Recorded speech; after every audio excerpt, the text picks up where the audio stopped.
지난 영상에서는 믿음과 아는 것의 관계에 대해 알아보았습니다. 더 정확히 말하자면 교회 지식이나 성경 지식, 신학 지식을 아는 것이 믿음과 무슨 관계가 있는가 하는 것이었습니다. 그런데 교회 지식이나 신학 지식 등 교회와 관련된 대부분의 지식들은 어디서 오죠? 바로 성서에서 옵니다. 하나님이 세상을 만들었다는 이야기나 예수와 관련된 이야기 등등이 교회 지식, 신학 지식의 기본이자 믿음의 내용이 됩니다. 성서가 들려주는 이러한 이야기들은 중세와 종교개혁 시기까지 대부분 별다른 의심 없이 받아들여졌습니다. 그리고 성서의 이야기들과 교회에서 전통적으로 내려오는 교리를 잘 알고 있어야 믿음이 굳건해진다고 생각했습니다. 이러한 모습은 오늘날의 한국 교회에서도 쉽게 찾아볼 수 있습니다. 바로 교회마다 자체적으로 하는 교육 프로그램이 그렇죠. 프로그램들의 목적은 다양할 수 있지만 그 밑바닥에는 아는 것이 힘이다와 같은 생각이 자리 잡고 있습니다. 그런데 종교개혁 이후 근대로 접어들면서 계몽주의적 사고가 싹트기 시작합니다. 그리고 자연과학에 기초한 과학적 사고가 본격적으로 퍼지기 시작합니다. 그래서 성서에서 전해 내려오는 이야기와 교회에서 전통적으로 전해 내려오는 교리들이 이러한 입장에서 슬슬 의심받기 시작합니다. 세상은 정말 하나님이 시작했을까? 예수는 정말 죽었다가 다시 살아났을까? 등등의 이야기들을 새롭게 보기 시작한 것이죠. 그래서 이전까지 온 세상의 진리로 받아들여졌던 성서의 내용과 교회의 교리가 과연 세상을 설명하는 진리와 이치가 될 수 있는지에 대해 다시 생각하게 되었습니다. 그래서 결국 사람들은 이성과 믿음의 관계에 대해 질문합니다. 계몽주의와 자연과학적 사고는 바로 인간의 이성의 바탕을 둔 입장이었기 때문입니다.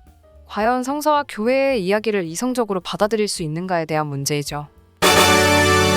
이러한 세상의 흐름에 대해 교회는, 즉 가톨릭과 개신교는 일치된 반응을 보이지 않았습니다. 이에 대한 교회의 입장은 크게 세 가지로 나눌 수 있는데요. 첫 번째 입장을 대표하는 인물로 알브레이트 리첼이라는 사람이 있습니다. 리첼은 믿음과 이성을 완전히 구분했습니다. 그러니까 리첼은 믿음을 계몽주의의 관점에서 이성적으로 파악하려는 모든 시도를 거부했습니다. 즉, 예수가 죽었다가 다시 살아난 사실을 믿는 믿음은 이성적으로 봐서는 안 된다고 생각했던 것이죠. 하나님을 믿는 믿음은 철학적으로나 자연과학적으로나 일반적인 사실을 판단하는 방식으로는 설명할 수 없다고 본 겁니다. 리첼의 주장은 충분히 이해할 수 있습니다. 예수가 물 위를 걸었다거나 죽었다가 다시 살아났다는 것을 자연과학적으로, 이성적으로는 결코 설명할 수 없죠. 리첼에게 종교는 개인의 가치 문제이기 때문에 옳다, 그르다를 따질 수 없습니다. 그리고 동시에 종교는 인간의 모든 문제와 생각과 삶을 대변하거나 그 모든 것들을 설명할 수 있는 진리라고 보지 않았습니다. 그리고 눈앞에 벌어진 어떤 사실을 이성적으로 믿는 것이 기독교의 믿음과는 상관이 없다고 보았죠. 두 번째는 볼프하르트 판넨베르크입니다. 20세기 신학에서 아주 중요한 신학자 중 하나인 판넨베르크는 리첼과는 정반대의 입장을 가지고 있었습니다. 판넨베르크는 하나님이 세상을 만들고 예수가 다시 살아난 사건 등과 같은 성서에서 전해지는 역사적 사건들이 일반적인 역사적 지식과 같다고 봤습니다. 그리고 일반 역사 속에서 하나님이 자신을 드러내신다고 봤죠. 그래서 판넨베르크는 리첼과는 달리 일반 역사, 이성의 역사, 인간의 역사와 기독교의 진리를 구분하지 않았습니다. 따라서 눈앞에서 벌어지는 사실이 믿음의 중요한 역할을 한다고 본 것이죠.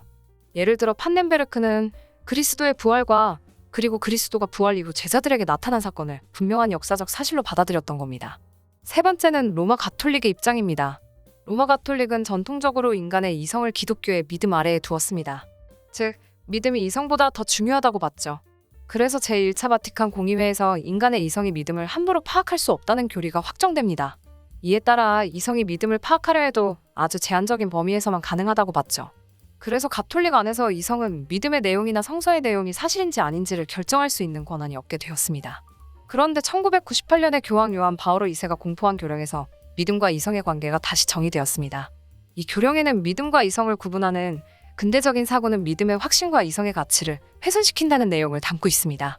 따라서 현재 로마 가톨릭 교회는 인간의 이성과 기독교의 믿음을 구분하는 일이 잘못됐다고 보고 있습니다. 자, 여러분은 어떻게 생각하시나요? 이성과 믿음은 철저하게 구분되어야 하나요? 아니면 이성적으로도 믿음을 가질 수 있다고 생각하시나요? 아니면 이성과 믿음이 동시에 조화로워질 수 있다고 생각하시나요? 참 어려운 문제입니다. 뭔가 딱 부러지게 정답을 이야기할 수 없으니 그동안 기독교 안에서도 믿음과 이성을 둘러싸고 여러 이야기가 나오지 않았을까 생각합니다. 다음에 또 유익한 내용으로 찾아오겠습니다. 감사합니다.